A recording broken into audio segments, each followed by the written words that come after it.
Hola, buenas tardes. Les damos la bienvenida a un nuevo ciclo que inicia Centex Online. Vamos a estar hablando de cuerpo y crisis, así se llama este nuevo ciclo, que va a ser conducido por Rodolfo Muñoz y Paula López Droguet, artistas ambos. La idea es, por supuesto, hablar sobre las prácticas artísticas y las transformaciones que han sufrido en este periodo. Es un ciclo que se extiende durante 4 semanas. Hoy día iniciamos, como les digo, con el colectivo Última Esperanza y también estará la artista Paula Baeza Pailamilla. La idea es que ahora yo les doy la bienvenida y dejo a Paula López Droguet, quien conducirá esta conversación con los y las artistas. Eso es. Adelante, Paula. Hola, muchas gracias. Bueno, primero darle la bienvenida a los artistas, al colectivo, la colectiva Última Esperanza, que compone Nathaniel y Sandra. Estamos muy contentos de poder tenerlos acá. Y a Paula Baeza Pailamilla también. Como contar un poco, nuestro ciclo es el ciclo SEAC, que es el ciclo de conversaciones en torno al arte contemporáneo. Este ya es su segunda versión. La primera empezó en 2018, en donde empezamos con el eje de que fueran artistas visuales locales. Nosotros somos de Valparaíso y partimos como ejerciendo desde ahí. Invitamos a diversos artistas visuales locales para que pudieran comenzar a hablar sobre el proceso de obra y la relación de esta con el cuerpo y los afectos, y cómo eso conlleva un aprendizaje y una manera de ser distinta entre todos, ¿cierto? Esto con un fin de que se hablara desde las artes visuales, desde un aprendizaje conjunto que puede generar redes y que puede generar maneras de ver y observar que fueran realizando ciertas comuniones en diversos artistas que no necesariamente tenían que tener un oficio similar o una técnica similar, sino que las maneras de hacer podían cruzarse. Y esa fue la primera lógica que nosotros empezamos a compartir desde SEAC, ¿no?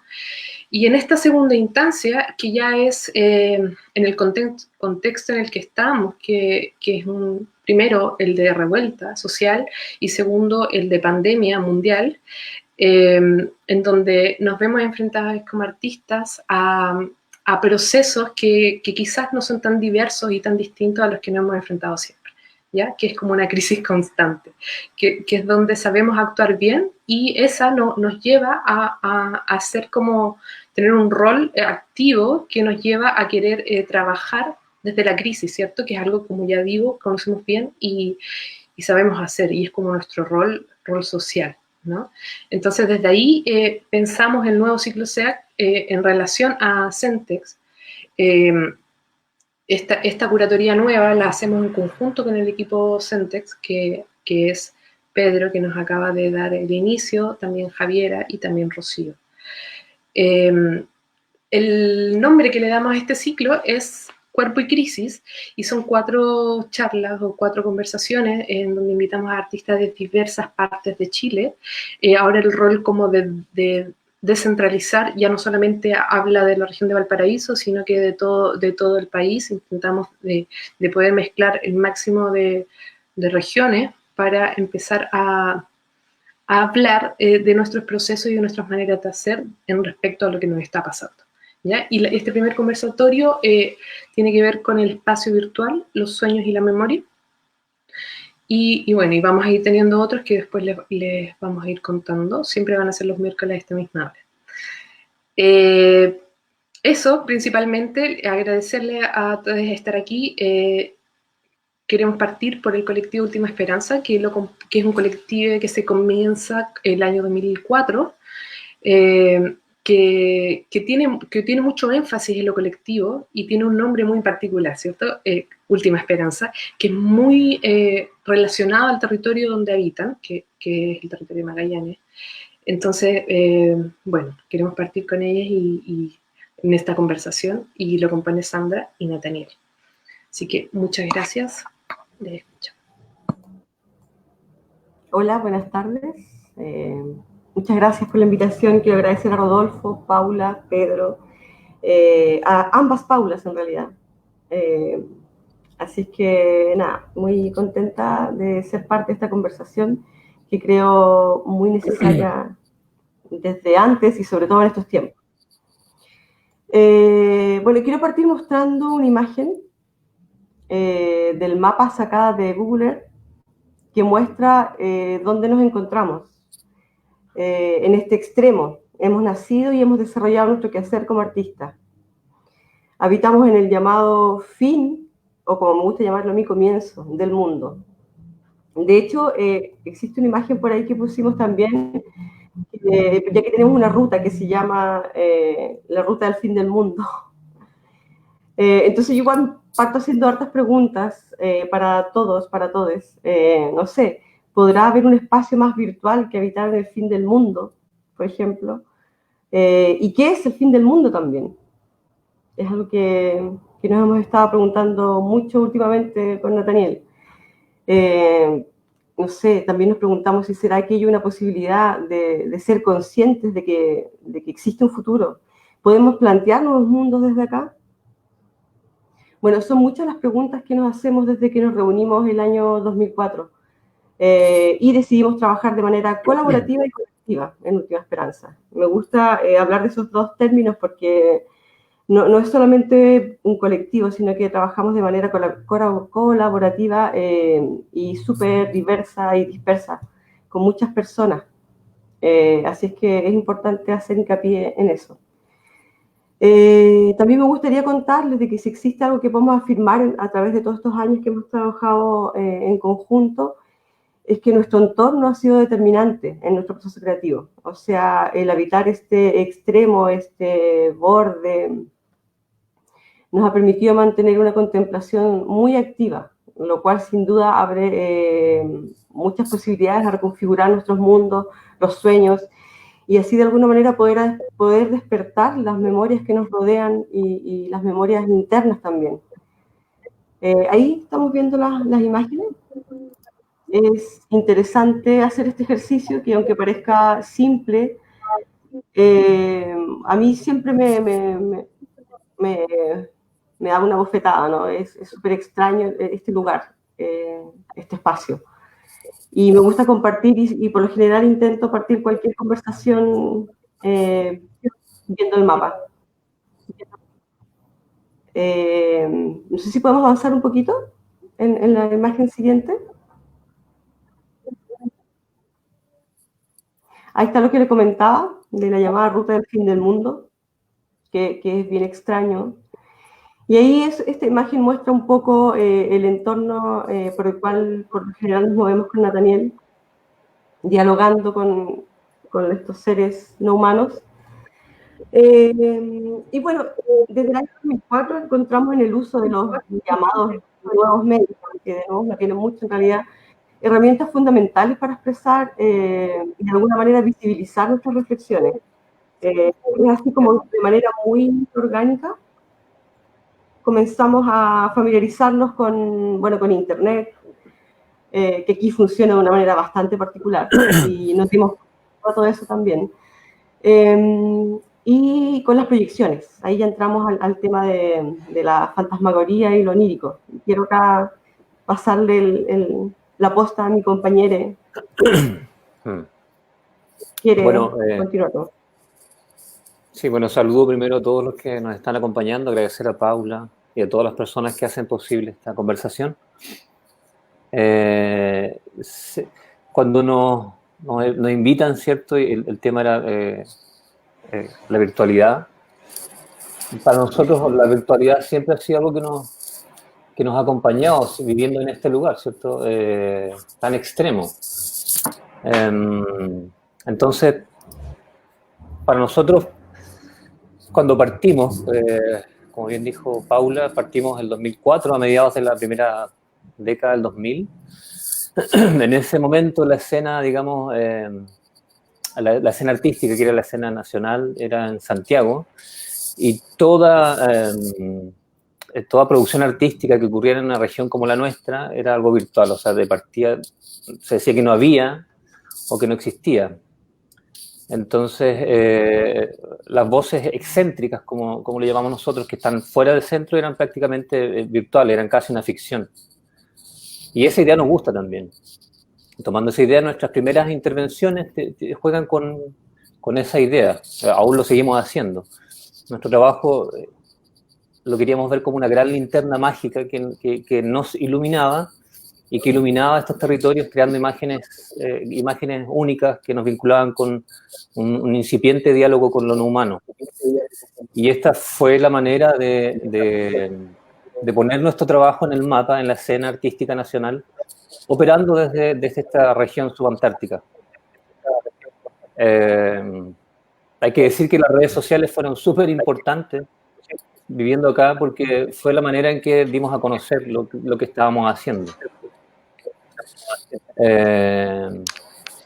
Y bueno, ahí pueden ver imágenes del primer proyecto que se llamaba Intervenciones de Luz, que luego nos dio pie para ir a proyectar, a trabajar en los campos de hielo sur.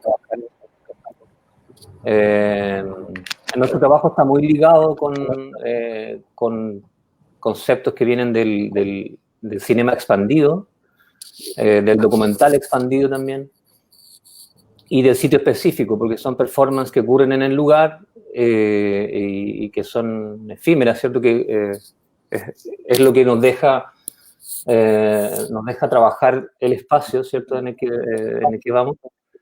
Y bueno, esa idea de no tener control también era otra cosa que estábamos buscando en nuestro trabajo.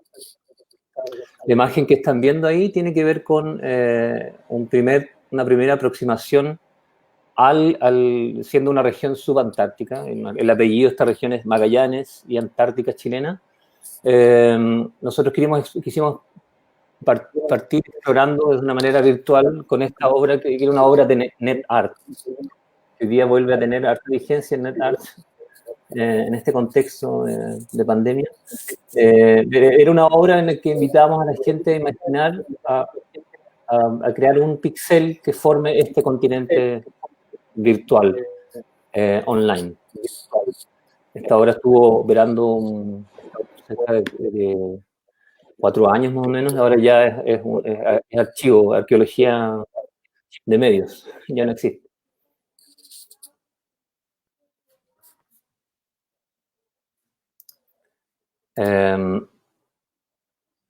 Y bueno, eso fue el inicio con este coqueteo con el continente antártico y con los vestigios de este continente que están en los campos de hielo sur. Desde los ríos, ¿cierto? Desde los lagos, desde los estanques en los que hicimos nuestras primeras intervenciones, pasamos a entablar una relación con los glaciares, con los cuerpos de agua en un estado sólido. Y ahí nosotros queríamos, bueno, primero llegar a esos lugares, la idea de movernos, de salir de la zona de confort y operar en esos lugares donde no hay nada, o sea, está solamente lo natural. Era una idea de buscar relacionarnos y rescatar de alguna manera lo que se está perdiendo, lo que está desapareciendo de estos lugares, que en la memoria colectiva del país son lugares que habitan, que es algo que nos interesa mucho, cómo la gente se imagina estos espacios, cómo se imaginan estos lugares. Todos saben que existen, tienen una idea de estos lugares, pero finalmente no... bueno, es caro ir a visitarlos y es difícil acceder. Entonces, esa idea de trabajar con ese imaginario, creando estas imágenes que podían ser ficción, que juegan con esa idea de la ficción, en la cual la persona ve la imagen, la intervención, el registro, ya sea en fotografía o en video, se pregunta si esto es verdad, si esto sucedió. Si esto muchas veces nos ha pasado que cuando hemos hecho exposiciones o nos ha tocado mostrar el trabajo, nos preguntan si es un montaje. Mucha gente piensa que es un montaje digital. Entonces igual nos interesa eso, nos interesa esa idea de ficción. Y estas imágenes que ven ahora son ya parte del trabajo del proyecto Hidropoética que partió en 2012 y que sigue. Es un proyecto que no creo que pare porque son lugares que nos interesa mucho explorar. Y la idea era, bueno, como esa foto que se ve ahí, ese registro es una nueva manera de comunicarnos, era plantear una nueva manera de comunicarnos con estos actantes, con estos elementos no humanos, y el elemento agua en su estado sólido. Nos interesaba la información, ver también estos lugares como bibliotecas gigantes, ¿cierto? Como reservas de datos, de memoria del clima de nuestro planeta. Y generar estas intervenciones que reconfiguran más o menos el espacio por el tiempo que nos permite digamos, el entorno que nos permite operar. Y con esa idea, nosotros también queríamos rescatar la memoria. La memoria es un tema súper importante, o las memorias, las identidades. Poniéndole nuevos nombres a estos lugares que van a desaparecer. Ahí el Azcaz, que sería es una palabra en cahuéscar, en la lengua cahuéscar, que está proyectado sobre un iceberg del glaciar Grey. Esto fue el año pasado. Como les decía, esto partió en 2012 y nosotros hemos hecho expediciones de manera casi intermitente a estudiar ese glaciar.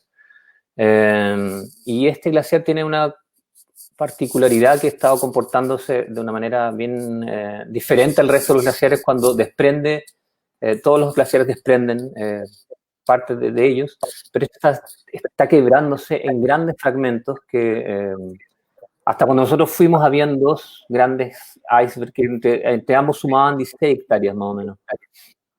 Entonces, la idea de ponerle un nombre, una toponimia, como nos gusta trabajar, bueno, nuestro nombre viene de la toponimia local, Última Esperanza, de poner esos nombres a estos lugares, ponerle estos rostros, y de alguna manera fundir nuestra humanidad con estos elementos. Disculpa, Natalia, en este caso me parece interesante de que el territorio antártico se muestra como ingobernable, como que no tiene bandera de alguna otra manera, ¿cierto? Es un lugar que se pelea o que se dice gobernado por, pero a la vez también es un territorio que varía, es un territorio que también tiene una riqueza porque al final el agua es lo que se va a terminar siendo lo más importante a nivel como territorio y gobierno, y a la vez también proyectan sobre esto estas personas o nombran el lugar desde dos espacios, ¿cierto? Desde el territorio local, de nombrar y hacer visible a las personas que lo pueden habitar, pero a la vez también juegan con el imaginario de lo que significa este espacio que nadie conoce en definitiva, ¿no? Porque lo habitan muy pocas personas, porque como ya nombré, se presenta ingobernable, ¿cierto? Y yo encuentro que eso ahí en el cruce en relación como a lo virtual o lo que puede tener relación como con el agua y la presencia territorial de las personas o el imaginario colectivo que puede haber de un lugar, me parece como interesante y me gustaría si es que nos pueden contar un poco de esa experiencia de cuando ustedes hacen el ejercicio de preguntarle a la gente qué piensa de este lugar que en definitiva muy poca gente conoce, ¿cierto? Y las mismas personas que lo conocen varía constantemente, ¿cierto? Entonces es como que el territorio es más potente que la propia experiencia que yo pueda tener con él y nos moldea a esto. Eso me gustaría como preguntar. Sí, es súper cierto lo que dices. Las imágenes que estamos viendo anteriormente corresponden a los campos de hielo, que en algún momento de la historia del planeta estuvieron unidas al continente antártico. Pero claro, nosotros siendo de esta región subantártica, con este tremendo apellido, y Antártica chilena, era una pregunta que nos hacíamos: ¿es realmente la Antártica chilena? ¿Nos pertenece algo de ese lugar? Entonces, así como la gente se imagina los glaciares, se imagina los campos de hielo, hicimos este ejercicio de preguntarle a las personas que habitan acá en la región, en Puerto Natales, en Porvenir y en Punta Arenas. Le preguntábamos muy deliberadamente y sin, era la gente que pillábamos, que quería participar, le preguntábamos cómo se imaginaban la Antártica. Y luego le preguntamos si ellos pensaban que la Antártica era chilena. Entonces nos encontramos con una cantidad de respuestas. También en un momento hicimos un ejercicio, le pedimos a la gente que dibujara. Pudimos hacer un ramo en un diplomado que había de asuntos antárticos en la universidad. Entonces nosotros aprovechamos la coyuntura y les pedimos a todos que nos dibujen cómo se imaginaban la Antártica. Entonces todos estos fueron insumos para armar esta reflexión, ¿cierto? Bien crítica de este concepto de identidad y de propiedad igual. Cuando logramos ir a Antártica, que ha sido por separado, Sandra fue el primero, fui yo luego, ahora volvió a ir ella. Al estar ahí, bueno, ella les puede contar su experiencia, pero yo puedo hablar de la mía, que cuando tú estás ahí, tú te das cuenta que nadie gobierna a nadie. O sea, como bien dice Paula, son lugares ingobernables. Y lo más interesante es que ahí sucede, ¿verdad?, un trabajo en comunidad, un trabajo colectivo, de colaboración. La base chilena está al lado de la base rusa, y así nosotros tuvimos ayuda de todas las bases, y tú caminas un poco y ya estás en el lado ruso, digamos. Entonces es como, era poner en evidencia no es mentira, pero este discurso que nos imponen, ¿cierto?, que viene desde mucho antes, que uno aprendió de chico. Sí, claro, teníamos la Antártica chilena, obviamente, los argentinos tienen el mismo pedazo y la toponimia de esos lugares cambia, varía, la isla tanto se llama, para los ingleses tiene otro nombre, entonces es un lugar súper extraño, bueno, es otro planeta. Entonces, y ahí es interesante, virtual, le llamamos. Exacto. Ahí encuentro interesante esto, vuelvo como a la crisis, ¿no? Como en estos momentos, en estos territorios en donde el clima o habitarlo ya se vuelve extremo, como que lo colaborativo es como el único camino, ¿no es cierto? Y ya sea desde naciones o entre subsistencia de familias o de personas que lo habitan, ¿cierto? Entonces, me parece interesante como esa unión de territorio que tienen ustedes también, ¿cierto? Porque no lo hemos nombrado hasta el momento, pero no solamente son Colectivo Última Esperanza, ¿cierto? También tienen el tema de Liquor Lab, también está lo de Lumen, también tienen muchos proyectos colaborativos que a la vez suman a otras personas. Entonces, como implica o contiene el tema de vivir en ese territorio a entender la colaboratividad de una manera diferente, es este proceso como de crisis, pienso, como algo que les da más fácil quizás entender lo colaborativo, como dentro del arte o dentro de su proyecto. No sé si Sandra quiere, ¿sí? Sí, en realidad comparto mucho lo que dice Paula, y lo hemos conversado muchas veces igual con Nathaniel y las personas con las que trabajamos, es que sobre todo en este contexto actual nos hemos dado cuenta de que al parecer estaban preparados para la crisis, porque el trabajar y operar desde dónde y cómo lo hacemos es una crisis constante. O sea, tenemos de cierta manera la conciencia del lugar, y eso nos ha permitido en el fondo tener que actuar siempre rápido, siempre estar en constante cambio. O sea, la vida es un abismo, eso está claro. Sí. Estos momentos o estas crisis son las que nos hacen evidente que en cualquier momento nos podemos caer, pero creo que sí, ha sido bastante más fácil, si se quiere, no sé en realidad cómo mencionarlo, pero ha sido una buena opción de resistencia a través de nuestro trabajo ante este tipo de momentos que estamos viviendo. Sí, yo quiero agregar a eso que conversábamos el otro día con un escritor de acá, con Oscar Barrientos, de que la gente de acá está más o menos acostumbrada a estar confinada. O sea, el clima aquí te hace estar dentro de casa, y si ustedes han estado acá se han dado cuenta que no hay mucha gente en la calle. Si vas a Porvenir, hay nada, cero gente en la calle. Entonces, de alguna manera sí, como menciona Sandra, estábamos preparados, las cosas llegan, todo se demora para llegar aquí, las frutas, las verduras, todo tiene un tiempo que en el fondo nos ha ido permeando y preparando para estar preparado, digamos, ¿cierto? Para estas situaciones.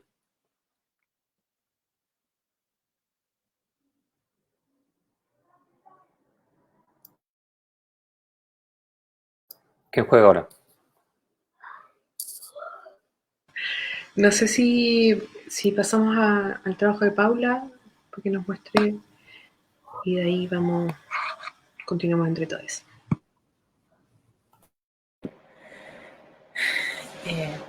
Mari Compuché, Mari Pulamien, Incheta Paula Baeza Pailamilla Piñén, Incheta Artista. Hola a todos, a todas y a todes. Mi nombre es Paula Baeza Pailamilla, soy artista visual, hago performance también. Quiero agradecer la invitación de Paula y Rodolfo y el equipo para hacer este conversatorio. Y bueno, primero también comentar un poco sobre la presentación del colectivo Última Esperanza, que yo personalmente no conocía el trabajo de ustedes, pero encontré muy, muy hermoso, estoy súper sorprendida. Encuentro increíble las proyecciones que hicieron sobre como ustedes bien llamaron, estos cuerpos de agua sólida. Como que son unos seres, y me imagino que son unos medios monstruos así que están ahí como vivos. Están vivos ahí y tienen mucha información. No, está súper interesante, como que podríamos hablar infinitamente. Está muy bonito el trabajo, muchas felicitaciones. Muy, muy sorprendida de lo que están haciendo, y es real que la centralización a los artistas también nos hace mucho mal, como a la gente que crea desde regiones, está súper invisibilizada, sectores que pareciera que no existen y están haciendo un montón de cosas y hace mucho tiempo, como mostrar un trabajo del 2012, así, mucho rato. Entonces, nada, bacán que estén haciendo cosas así y grandes, como formato súper grande, y en el territorio también. Después podemos comentar más ahí cruzadamente, chiques. Bueno, yo, para profundizar un poco más en mi presentación, soy mapuche, nací en Santiago, me crié, crecí en la comuna de Pudahuel. La comuna de Pudahuel es una comuna que está en la periferia de la región metropolitana, una de las comunas de las cuales tuvo mucha migración mapuche de campo-ciudad a inicios del siglo XX.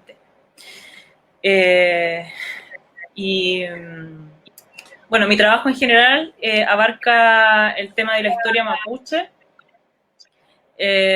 también el tema perdón, escucho como un doble algo, no sé si soy yo misma, como doble sonido.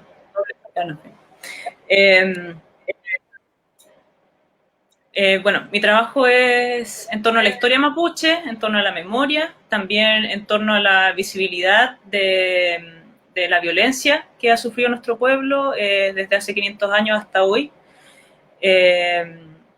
Esas son al menos como mis motivaciones y mis preocupaciones en torno a mi trabajo. Y también la representación que hemos tenido desde la mirada colonial hacia nuestro territorio y también hacia nuestras corporalidades, ¿no? Hacia los cuerpos racializados.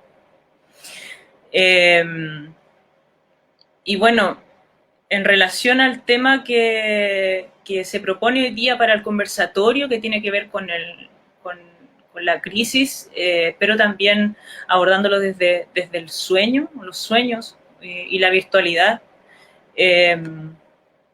les quería compartir un pequeño texto que escribí a propósito de esto y que se relaciona con un concepto que quizás conocen, que es el peuma, que es más amplio que traducirlo al español como el sueño, un sueño.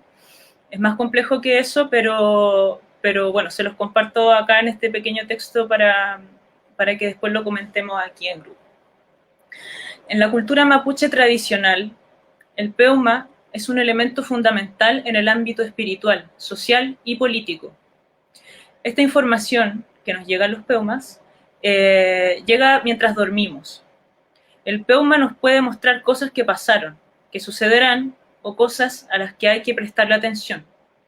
He oído de muchos y muchas lamien que conversan sobre sus peumas, en donde sus cuifiqueche, sus antiguos o antiguas, les enseñan cosas como hacer la siembra de las papas, la labor del huitral, etc. Eso quiere decir que también son espacios de aprendizaje, sobre todo relacionados al oficio de quien sueña. Peuma es un concepto que se le da tanto a cierta información a la que solo pumachi pueden acceder, o bien la denominación que se le da a un sueño común y corriente. Esto variará dependiendo de los territorios. Podemos reconocer a los peuma generalmente a través de imágenes y sonidos, y sonidos. Podríamos decir que son audiovisuales. Ellos son un canal de comunicación intangible pero existente. Estas son imágenes y sonidos y su contenido audiovisual nos deja símbolos, significados que interpretamos al despertar e interactuar con otros. En este sentido, pienso en todo el fenómeno tecnológico virtual en el cual hoy hemos tenido que utilizar para trabajar, comunicarnos, informarnos, incluso distraernos del confinamiento. Es como para mí un peuma, pero menos avanzado, un poco arcaico incluso, menos desarrollado. El espacio virtual. El espacio virtual siempre me ha parecido un territorio intangible también, un espacio en el cual se puede, entre comillas, navegar en un mar sin agua, informarnos, conocer el mundo de una forma determinada. La pantalla se ha convertido en el rostro del otro, al que podemos igualmente mirar y escuchar, pero no tocar. Somos un reflejo en dicha pantalla y al mismo tiempo estamos produciendo nuestra propia imagen. En palabras de la lamien Elisa Loncón, lingüista y educadora de Mapudungun, dirá que el peuma es soñarse a sí mismo. Es aquí donde ato estas dos cuerdas, que son las imágenes digitales y el territorio del soñar. En la historia colonial, la relación de las imágenes y los cuerpos racializados, en este caso los cuerpos mapuche, ha sido de bastante tensión. Primero, la representación que los cronistas y dibujantes colonos enviaban a Europa y nos retrataban como monstruos con múltiples extremidades, sin cabeza, con la piel de otros colores, etc. Una mezcla entre animales y humanos. Luego, en la pintura, y aquella mirada ilustrada sobre un territorio conquistado, con los y las indios sometidos, como en el cuadro de Pedro Lira, como el billete de 500 pesos que desapareció, en el que aparece un victorioso Pedro de Valdivia junto a un indígena sentado por debajo de él. Hasta las fotografías de Selknam muertos, asesinados, y mapuche que fueron llevados a París para ser exhibidos en los conocidos zoológicos humanos.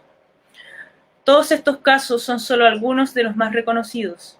Es precisamente aquí donde para mí radica la importancia del trabajo con las imágenes desde los cuerpos mapuche. En esta imagen que vemos en este momento es una performance que se llama Nuestra estrella no ilumina, una de las acciones de una serie de 3. Se hizo en un encuentro de performance en el año 2017, en el encuentro Ármate, en conmemoración del 11 de septiembre. Entonces hubo 11 acciones que se dieron alrededor del Palacio de la Moneda, y yo en esta acción tomo, a propósito de los símbolos y las imágenes, tomo la estrella de 5 puntas como un lugar donde habita la memoria de los cuerpos mapuche. Porque históricamente la bandera chilena que conocemos actualmente, esa estrella que aparece ahí está inspirada en la Buñuelfe o en la estrella mapuche. Pero con el tiempo fue perdiendo ese significado, obviamente, y terminamos en esta estrella de 5 puntas. Entonces, lo que yo hago en esta acción es ponerme sobre esta estrella blanca, sacarla del contexto de la bandera, ponerla enfrente de la moneda y dejar mi cuerpo ahí por un tiempo determinado. ¿Podemos pasar a alguna otra imagen? La siguiente, por favor. Ya, acá hay un poco una relación con el trabajo que hacen las chiques del colectivo Última Esperanza, que tiene que ver con las proyecciones, pero en este caso es muy pequeño formato. Yo acá hago una proyección sobre mi espalda. Y es interesante acá también hablar sobre la representación de las imágenes sobre los cuerpos mapuche, porque la moneda de 100 pesos, que todos conocemos actualmente, es una moneda que tiene un origen bien contradictorio, como es la historia chilena en relación al pueblo mapuche. Mientras estaban las hermanas Papá y Quintremán en la comunidad Ralco-Lepoy, en el sur, ellas estaban defendiendo sus territorios porque se los querían quitar para construir una hidroeléctrica. Ellas, bueno, son bien reconocidas, sobre todo la mía Nicolasa Quintremán. Tuvieron una lucha bien extenuante para que no les invadiera su territorio, y justo en ese año en donde se estaba disputando como con mayor, en un momento como de más tensión de esa demanda, el gobierno de Ricardo Lagos decide emitir esta moneda en donde aparece una mujer mapuche en la cara, ¿no?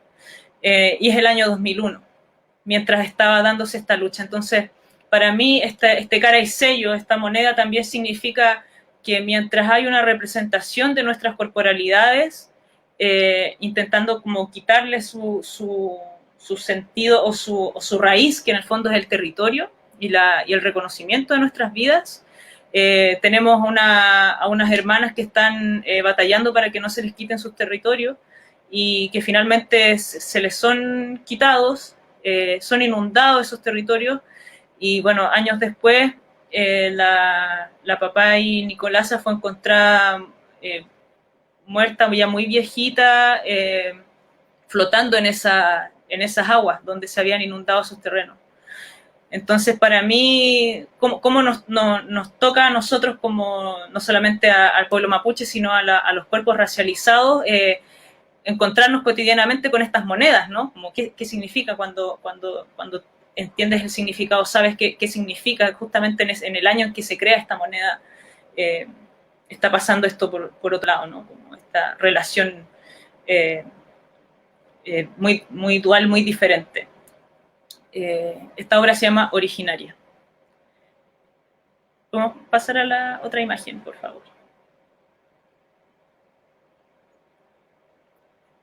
Bueno, y a propósito de lo que mencionaba antes, en torno al Peuma y a su carácter visual y sonoro, que obviamente yo entiendo que hay, en general, uno cuando sueña recuerda las imágenes y el sonido. Me imagino que también hay personas que sueñan con olores y otras sensaciones, ¿no? Pero en general lo que más se reconoce es lo audiovisual del Peuma, ¿no? del sueño.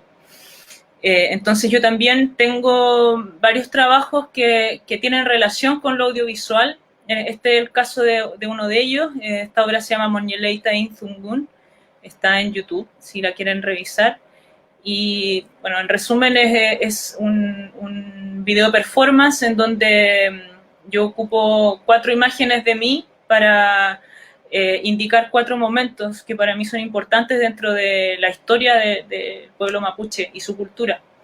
En la primera parte yo exhibo mi lengua, en las 4 caras exhibo mi lengua, porque también para mí significa no solamente la lengua del hablar la lengua, sino que también como un órgano que está vivo, que secreta saliva, que se mueve como un músculo, que está vivo, ¿no? que está presente. Entonces, en la primera parte hablo un poco en general, solamente muestro mi lengua. En la segunda parte exhibo, no sale acá en las fotos que puse, pero tengo una hoja de boldo en la lengua y enumero o menciono muchos tipos de lahuén o plantas medicinales. En la tercera parte tengo escrito la palabra Zungun y también aparece un texto abajo. Y en la cuarta parte aparezco botando muchas monedas de mi boca, que son estas monedas de 100 pesos. Entonces, para mí igual es interesante que se pueda, no sé, creo que mi llegada al audiovisual también es bastante orgánica. No me parece que, por ejemplo, el mundo tradicional mapuche esté completamente escindido o separado del audiovisual y de las imágenes, sino que todo lo contrario, el pueblo mapuche desde larga data genera imágenes, genera estética, ha generado símbolos. Es una cultura que está cargada de simbología a través de los colores, de los dibujos, de un montón de cosas, de la vestimenta, de los rutram, que son las joyas, de un montón de otras cosas. Entonces, llegar al audiovisual, creo que además de todo esto que hemos mencionado en torno al Peuma, a todo el imaginario y esta información, esta gran, como decía Nathaniel también, esta gran biblioteca que para mí es como la gran internet, el Peuma, que para mí el Peuma es mucho más complejo, mucho más grande, obviamente. Creo que el audiovisual era una llegada un poco orgánica para mí, como también para mostrar mi trabajo, pero también el lenguaje audiovisual como el montaje, la edición. En este caso, en este video me ayudó el artista Dani Rebeco a editarlo. Es un trabajo de hace 2 años, pero yo también ya desde ese momento empecé a interesarme por este tipo de lenguajes, que también el audiovisual tiene harto de textil, como de unir una cosa con otra, de componer. Pienso que es como algo bien de tejer, es bien laborioso, como del oficio del estar uniendo una parte con otra. Aquí yo te quería preguntar o intervenir en relación como está el tema del Peuma, que es algo que me parece como bello o hermoso, que tiene relación con que ese es real o es real cuando se comparte, ¿no? Como por ejemplo, tú puedes soñar algo, ver, escuchar o visibilizar ciertas imágenes, pero si te lo guardas o no le haces caso, cortas una red como de comunicación que también es un poco a veces castigado, ¿no? Y cuando se comparte, se habla, esas imágenes o esa realidad empieza a tener un cierto sentido, ¿cierto? Me gustaría como, no sé, entrar quizás de repente en ese diálogo de cómo, en definitiva, las redes de comunicación entre que lo que se va conversando, lo que se va viendo, tiene sentido cuando lo comparto, ¿cierto? Me parece como interesante desde ahí. No sé. Claro.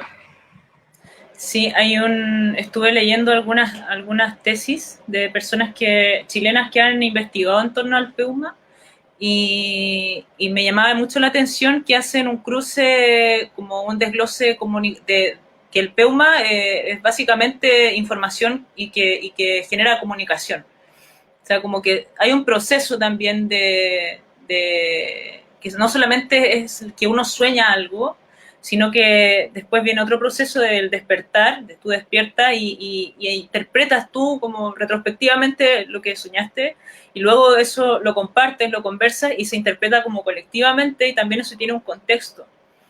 Entonces, claro, como que es bien compleja la información que llega, porque puede ser información muy lúcida, muy esclarecedora, a veces un poco confusa y otras veces, no sé, es que es muy amplio lo que puede pasar ahí en ese territorio. El territorio del Peuma, para mí es un territorio bien misterioso, pero a la vez que tiene mucha información.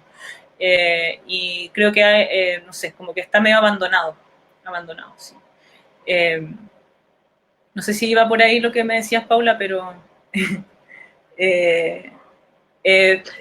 también es profundamente político, porque eso también determina o ha determinado en la historia del pueblo mapuche y de sus batallas, ha determinado decisiones importantes. Entonces no es solamente como que vaya a pasar algo malo o bueno, no es como que haya un Peuma bueno o malo necesariamente, sino que tiene que ver también con su implicancia en la realidad.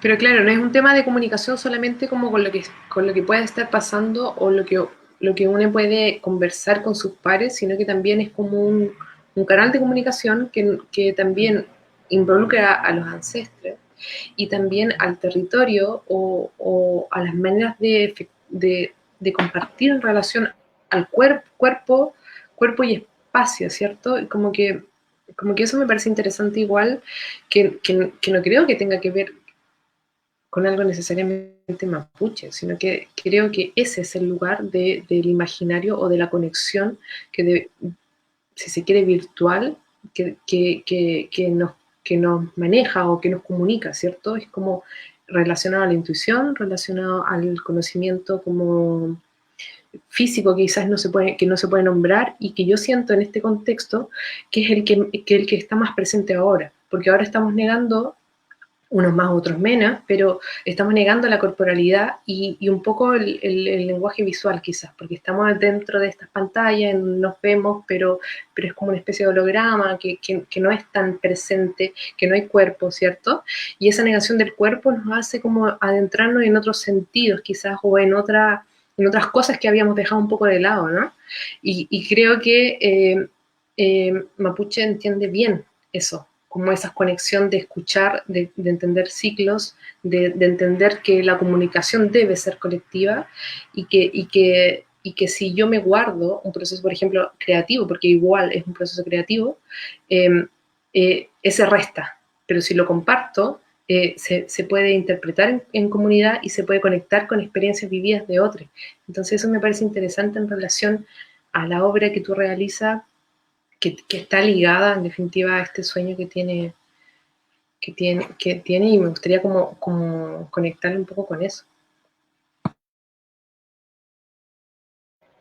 Sí, yo quisiera quizás mostrar solamente un trabajo más que creo que el que más se vincula con el colectivo Última Esperanza, que tiene que ver con el agua. Y es, no sé si podemos mostrar esa imagen, es un trabajo que hice el año pasado en la residencia que realizó Ficualmapu en la localidad de Chayupén, cerca de Licanray. Y este fue un trabajo que hice en colaboración con una lamien que conocí allá, que se llama Gabriela Yanquinao. Y la lamien nos contó un peuma que ella había tenido en relación a un lugar cerca de la comunidad donde nos estábamos quedando nosotros, perdón, en la comunidad.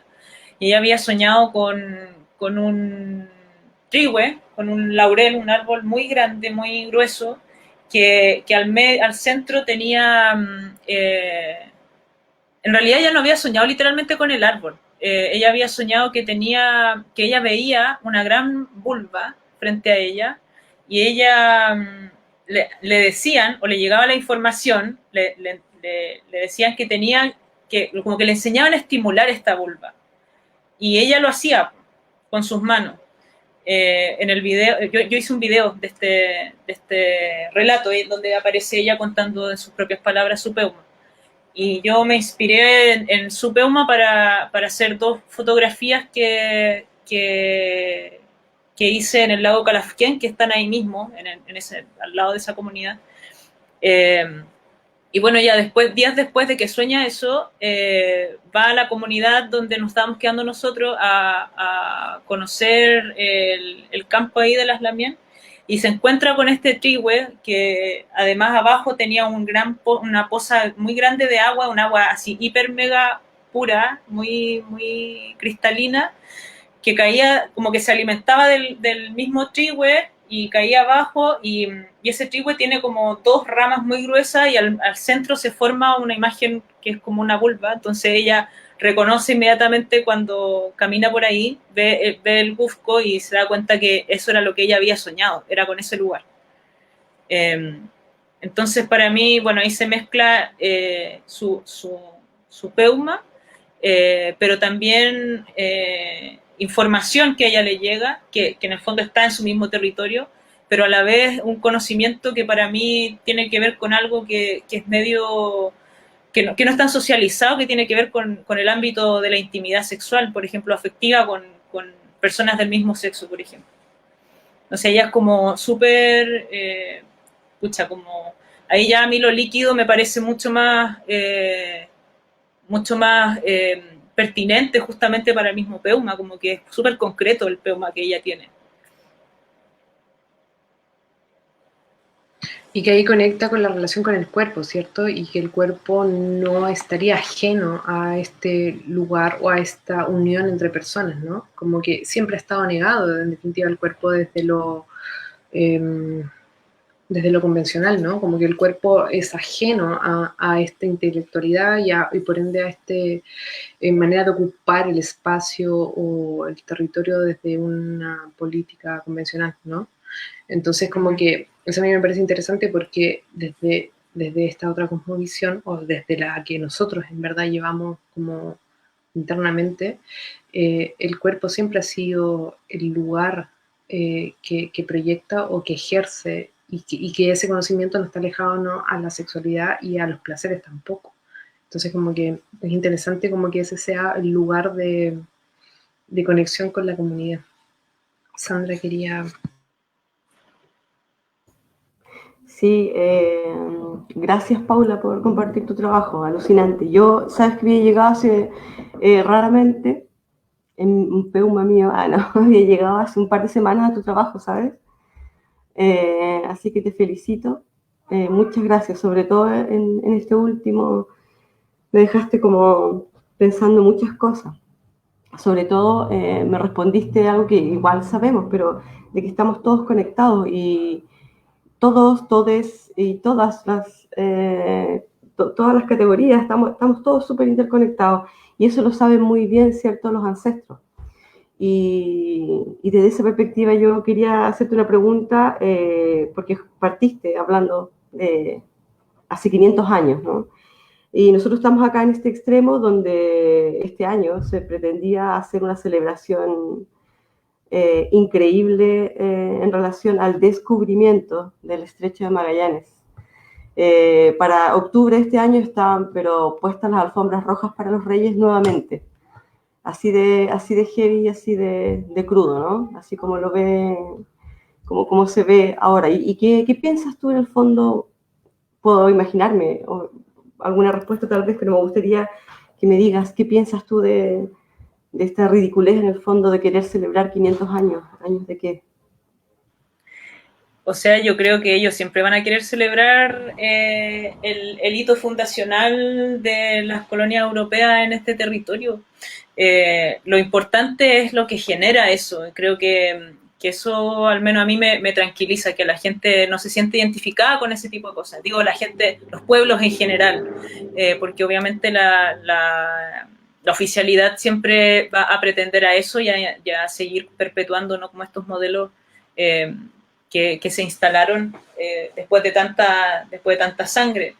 Pero yo creo que lo importante que está pasando en estos tiempos de crisis, en estos tiempos de estallido, es que justamente ha habido una reidentificación con lo que había acá. O sea, más allá de las personas que pertenecemos a, entre comillas, pueblos originarios, como nos llaman, por ejemplo, era súper para mí fuerte ver en las marchas la bandera, la Buenofoye en las marchas, aunque fuera al revés, puesta para el otro lado, ya, da lo mismo, como que a mí no me importaba, como que yo sentía, no lo voy a creer, era muy raro, como en qué momento, desde que yo era chica, nunca pensé que un chileno promedio se iba a poder identificar con eso.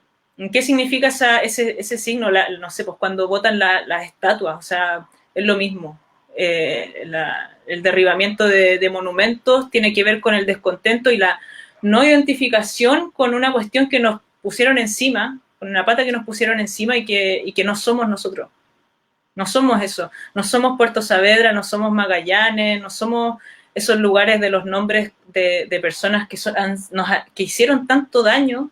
Le ponen esos nombres a nuestros territorios, pero al final es un nombre nomás. Yo pienso como, nosotros llamémoslo de otra forma, porque tenemos ese poder también. Si finalmente los pueblos son los que configuran la historia, ¿no? O sea, podemos hacerlo también. Lo hemos hecho al menos el estallido y personalmente yo que he seguido el movimiento mapuche desde desde su historia y desde el estudio de ella, es desde ese lugar al menos que yo veo que hay una identificación o una claridad de quiénes somos, ¿no?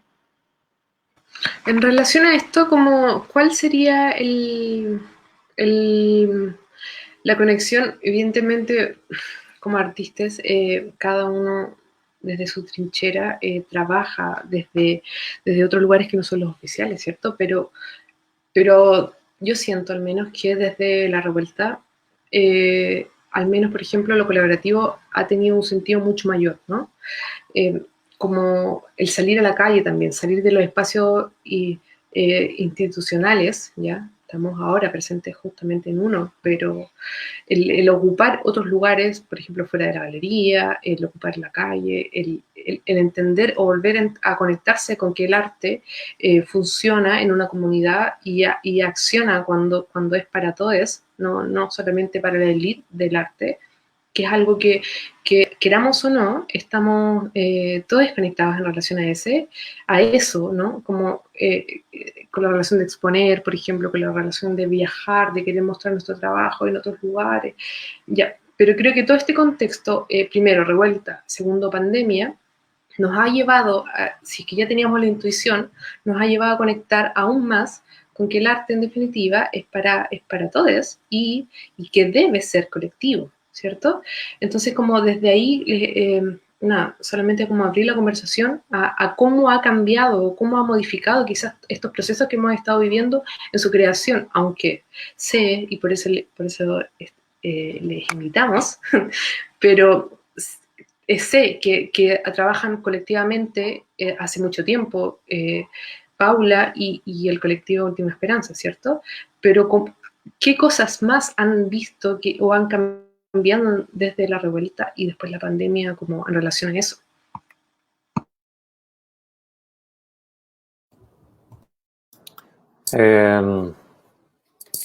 Sí, bueno, antes que nada, felicitar el trabajo de Paula, igual lo encuentro maravilloso. Qué bonito el tema de los sueños del Peuma, es fascinante. Y tomando lo que dice la otra Paula, ¿cierto? Nuestra anfitriona, bueno, para nosotros el tema de la revuelta sí sería algo que yo podría internalizar y poder compartir como que fueron las cosas que yo percibí que cambiaron, ¿cierto? Una de las cosas que inmediatamente sentimos que cambiaron era lo que tú mencionabas, el tema del arte. ¿Cuál es la función del arte hoy día? En ese sentido, en nuestra región hay más gente, como dice Sandra, este es el año 1. Ya dejar de hacer, para mí el arte ornamental, bueno, está bien que pueda seguir, pero no le encuentro mucho sentido y no le encontré ningún sentido cuando esto estaba pasando. O sea, ciertos artistas que se mantenían como en esta parada apolítica, que finalmente es otra parada política nomás. Siento que eso cambió y eso no, espero que no vuelva atrás. Entonces, en ese sentido, nosotros estábamos llevamos un año trabajando, ahora ya van a ser 2 años, con un álbum que tiene que ver con el pueblo Selknam, y el tema Selknam es un tema súper atractivo para muchas personas, lo cual lo ha hecho lo ha manoseado tanto que ha perdido la fuerza. Los espíritus Selknam están repetidos hasta el cansancio por distintos lugares donde nunca hubieron Selknam, por ejemplo, o todo se usa como marca no sé, hasta mascarilla he visto con el tema Selknam.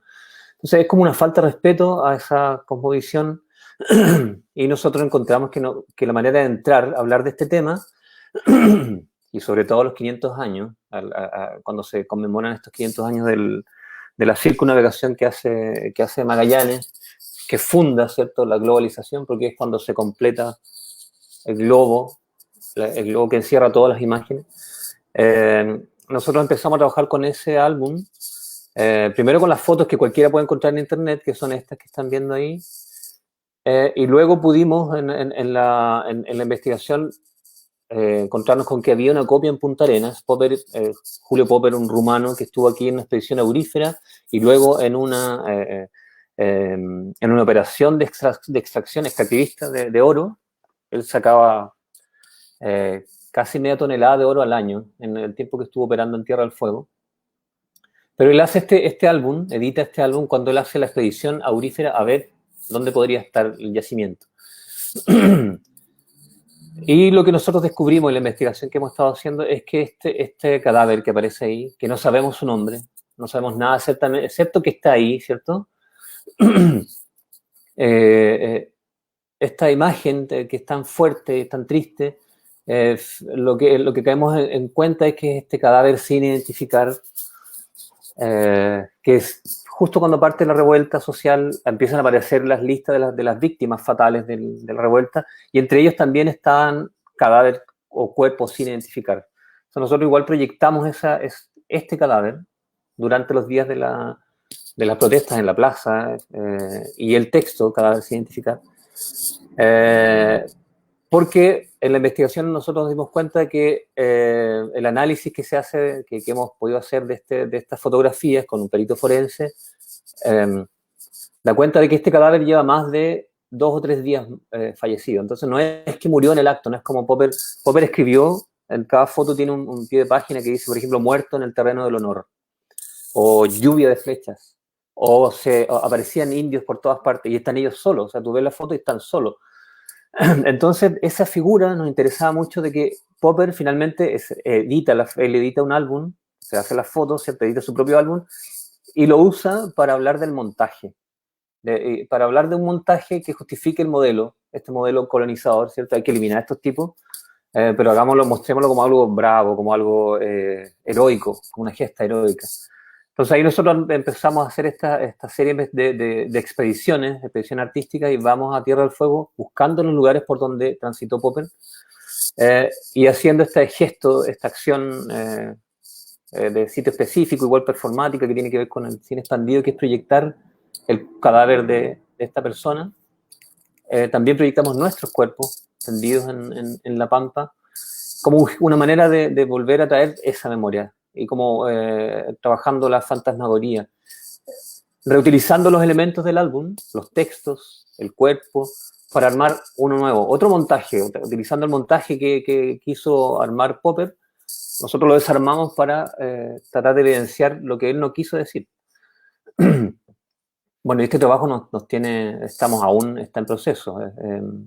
Justo antes de la pandemia terminamos de hacer alcanzamos a hacer 3 expediciones, y nos queda completar el lado que corresponde a Argentina, que es donde él ya termina y hace su fábrica de oro, que era en el Páramo, un lugar increíble en la Tierra del Fuego.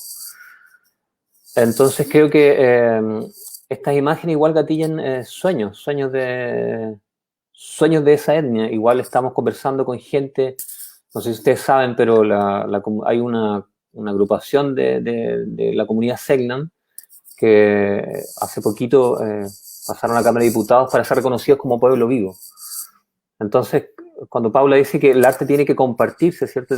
O los sueños tienen que compartirse para que tengan sentido, toda la información de este proyecto, toda la ruta, la tenemos con información geolocalizada, va a ser abierta. Obviamente los primeros que le vamos a entregar van a ser a ellos, para que se pueda volver a realizar. Hay una comparación de algunos de los sitios que logramos dar, y logramos dar casi justo con el ángulo de la foto que tomó Popper o uno de sus secuaces.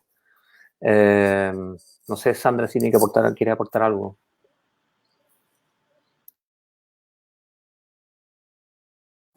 No sé si tenemos tiempo aún, porque creo que está bastante bien lo que dijiste. Lo compartimos igual. Sí, bueno, además de todo lo que mencionó Nathaniel, estamos trabajando también activamente el sonido.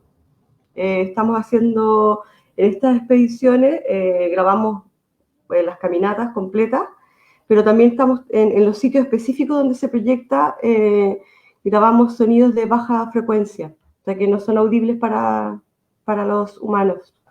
Y es súper interesante lo que se encuentra ahí. Es a lo mejor lo más cercano a un peuma o a un sueño. Es bastante intenso. Entonces, desde el sonido también estamos abarcando una especie de pensamiento ecológico, como dice Timothy Morton, que vincula y entrelaza todo, con todes, la verdad que esta investigación está haciendo en este momento, estamos compartiéndoles en el fondo lo que logramos hacer antes de pandemia y lo que hemos logrado de alguna manera reflexionar en estos tiempos en casa. Voy a dejar eso por ahora porque creo que daría para mucho más. Entonces, bueno, sí. Me parece como por esta razón quisimos partir con ustedes, con Paula y con el colectivo Última Esperanza, porque en definitiva el ciclo se llama Cuerpo y Crisis, ¿ya? Y consideramos que en definitiva la crisis conlleva la negación del cuerpo, ¿cierto? Y que no es una negación del cuerpo ahora solamente por la pandemia, sino que es una negación del cuerpo mucho anterior, ¿cierto? Vemos, por ejemplo, en el trabajo de Paula, en que ella tiene un trabajo, perdón, Paula, no recuerdo el nombre porque no sé nombrar desde el mapuche, pero por ejemplo ella tiene un cuerpo, una obra, disculpa, en donde su cuerpo está negado, ¿ya? En donde hace una especie de cuerpo sobre el suyo, en donde solamente se ve lo que se utiliza de lo mapuche, ¿no? Que puede ser su ornamento, que puede ser como lo que hace significar para, no sé, lo podemos nombrar estado en una instancia, o por ejemplo un museo, ¿ya? En donde lo que se muestra del pueblo mapuche, por ejemplo, es su ornamenta o su lenguaje desde wow, mira, tenemos un pasado, ¿no? ¿Cierto? Pero no desde lo que está pasando efectivamente ahora y de que sigue siendo un pueblo vivo y que no es solamente un pueblo vivo, sino que es el que nos habita, el que somos, ¿cierto? Existe tal negación se vuelve tan objeto a nuestras raíces que se vuelve un objeto de observar, ¿cierto? Entonces eso nos parecía interesante en relación a lo que está pasando ahora, de que no nos podemos tocar, de que no podemos estar en contacto, de que hay ciertas como protocolos que nos alejan y que justamente está pasando todo lo contrario, que es como una unión en relación a saberes, a conocimiento y a lo que queremos, ¿cierto? Es como hay que dividir para gobernar. Y eso se ha hecho siempre, ¿cierto? Entonces como que por eso queríamos partir con el colectivo Última Esperanza y Paula, porque vienen trabajando estas temáticas desde mucho antes y ahora nos hace mucho más sentido, ¿no? Es como, no sé, estoy siendo un poco redundante, pero es interesante en relación a todo lo que está pasando ahora. Y también Colectivo Última Esperanza nos parecía interesante en este territorio ingobernable y además también con este personaje que es Popper, que utiliza un cuerpo como trofeo, ¿no? Y que se para frente a él y que lo demuestra como he gobernado algo, un territorio, un cuerpo, una forma de ser, ¿cierto? Y que es en definitiva, aunque nos parece muy, muy fuerte y muy, muy difícil, en definitiva cómo se ha construido el país que habitamos ahora, ¿cierto? Que no solamente venimos de Mapuche, venimos de muchas lugares y muchas maneras de ver y entender el territorio y sobre todo el cuerpo que habitamos.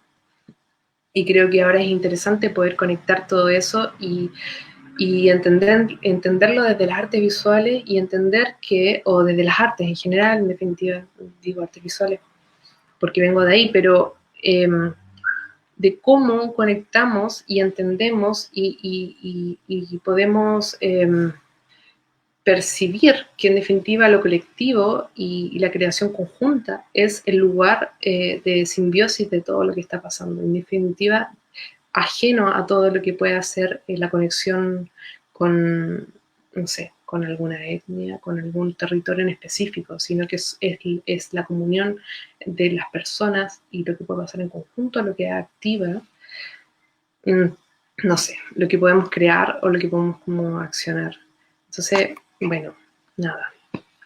Un poco, quizás soy un poco dispersa, pero lo siento. No, para nada. Yo creo que queda poco tiempo. Antes de irnos, quiero agradecerle el espacio porque en definitiva contribuye a este trabajo colectivo, o sea, a ver lo excéntrico, lo que no está en el centro.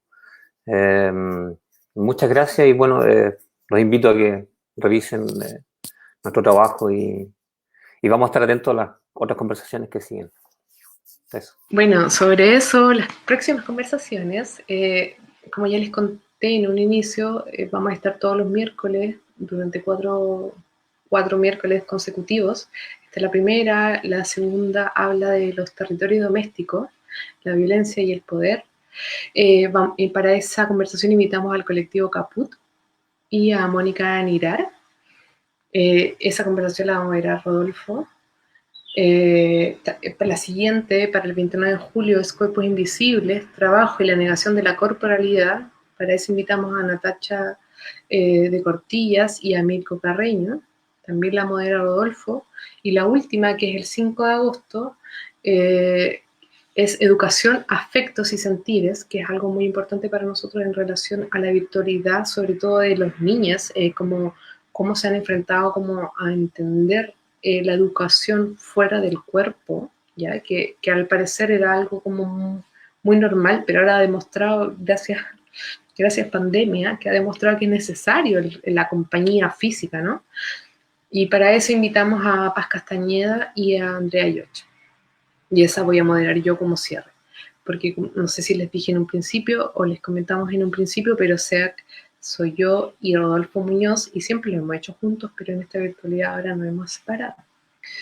Contaba que hay una pregunta, y pasamos un poco a esa pregunta.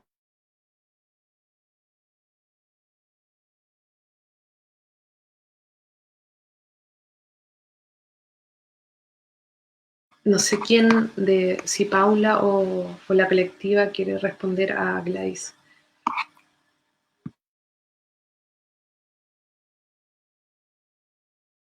Yo diría que, bueno, se relaciona con algo que quería decir, que creo que no todo parte desde el estallido, creo que hay que ser justos y justes, que hay un movimiento, en este caso el movimiento mapuche lleva muchos años resistiendo y luchando por muchas cosas, principalmente por la defensa de los territorios, por la defensa de las vidas mapuche. Hay otros pueblos también que han llevado una lucha de muchos años por el reconocimiento de su existencia. El ejemplo que daba Nathaniel, por ejemplo, sobre el pueblo Selknam, el pueblo afrochileno. Hay un montón de movimientos, el movimiento estudiantil también, que vienen como gestando estas cosas hace mucho tiempo, incluso siglos. Entonces creo que no hay que desconocer que solamente el estallido llegó como... Creo que el estallido también es consecuencia de una crisis que viene cocinándose hace ya mucho tiempo. Y que obviamente estos pueblos tienen sus propios procesos también internos. Y bueno, en relación a la pregunta, creo que hay una...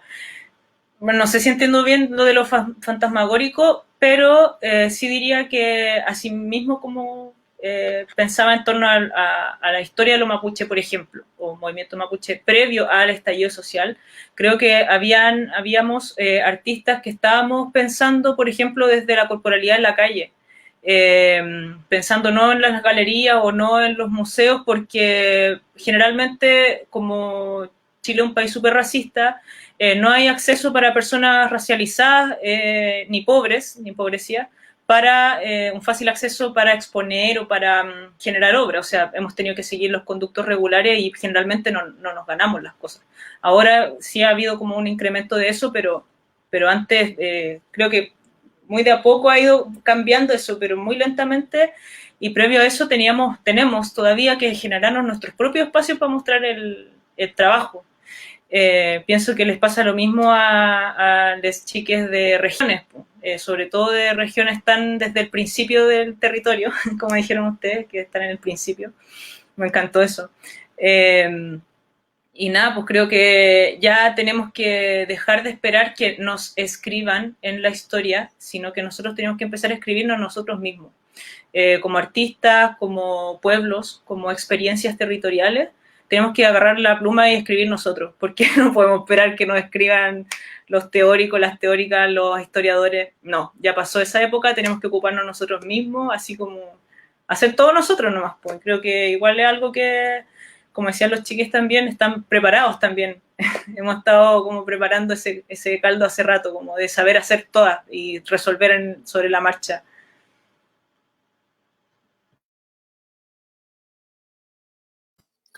Yo podría contestar una parte, porque sí, son varias preguntas dentro de una. Pero con respecto a lo que habla, a lo que plantea de la fantasmagoría, yo creo que el trabajo con Popper tiene mucho que ver con eso. Nosotros estamos trabajando con el espectro de de víctimas que fueron invisibilizadas, que fueron asesinadas, que fueron violadas, que fueron traficadas, que fueron expuestas en el extranjero como un circo. Entonces yo creo que la fantasmagoría que nosotros generamos es un detonante de esta memoria que se quiere ocultar también, porque hay digamos, en el término local, no se quiere hablar de eso. Si bien, como bien dice Paula Baeza, el movimiento estudiantil y antes de eso hay otros grupos, otras agrupaciones que quieren cambiar nombres de calles también. Aquí las calles de Punta Arenas donde vivimos están llenas de nombres de genocidas. Entonces, yo creo que al utilizar la figura de la fantasmagoría, logramos catalizar esa fuerza y esa memoria que no está dormida y que no se va a dormir aunque la quieran aplastar, aunque la quieran negar. Yo creo que lo interesante de ir a estas expediciones y trabajar, por ejemplo, el sonido que no es percibible, que no es audible, tiene que ver con eso también, esos espectros, desde la física, ¿cierto? Hay una definición física del espectro, pero también desde lo más metafísico, más místico. Yo creo que que los lugares tienen una vibración. Y estos territorios vibran, y vibran con mucha fuerza y con dolor. Yo creo que por ahí va mi respuesta a esa pregunta. Espero que haya servido de algo a la persona que la hizo. Bueno, y agregar también a lo que mencionas, Nathaniel, de que es bien ritual también, es bien pagano lo que hacemos últimamente en esos lugares que hemos estado persiguiendo. Eso.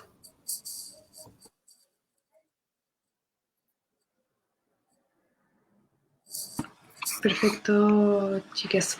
Nada, no queda nada más que agradecerles. Siempre como que estas conversaciones quedan cortas, como que yo siento que podríamos continuar y es solamente una apertura, pero es como interesante poder conectar, no sé, lo que se está haciendo y lo que dice Paula es real, es verdad, es así, pero también es interesante todo lo que ocurre en relación a esto y entender de que esta crisis solamente evidencia, estas crisis solamente evidencian de que estamos en crisis hace mucho tiempo y que poseemos esas herramientas en definitiva para estar más preparadas, ¿no? Es súper bueno, considero, a nivel como este país, que siempre calla las cosas, el poder hablar inmediatamente de lo que está pasando y accionar frente a eso, ¿ya? Creo que los artistas o no sé, estamos más conectados, se puede crear a la vez de lo que está pasando, ¿no? Y eso es, y simplemente el hecho de conversar o de cuestionarse las cosas o de presentarlos, que tampoco es cuestionarse desde cero, porque ustedes vienen ya trabajando hace un montón de tiempo, Paula también, y antes de nosotros mucha gente más, entonces como que evidenciar y nombrar y que eso esté presente, creo que es un lugar interesante como de denunciar, ¿no? Eso. Gracias, les agradecemos por querer haber estado en esta primera conversación. Esperemos que las próximas también nos abran a diálogo y nos dejen más preguntas o más cuestionamientos, más que cosas evidentes. Intentamos siempre de que sea una conversación, eso, que permite el diálogo y que permite el preguntarse sobre, en definitiva, los procesos que llevamos todos y cómo eso se pueden llegar a unir y cómo eso puede generar aún más cosas, ¿no? Y nada, agradecerles de verdad a la colectiva Última Esperanza y a Paula de haber estado presente y haber regalado este tiempo de conversación para nosotros. Gracias, chicas. Gracias. Muchas gracias a ustedes. Saludos. Gracias. Solo quería decir una última cosa, mandar un abrazo muy grande a Pulamien, presos políticos que están en huelga de hambre en la cárcel en el sur, y también un abrazo grande a la familia del huerquén Alejandro Treuquil, que está pasando por momentos muy difíciles, Futrapanco Pulamien. Chaltumay, gracias por esta invitación. Gracias a todos. Muchos cariñitos.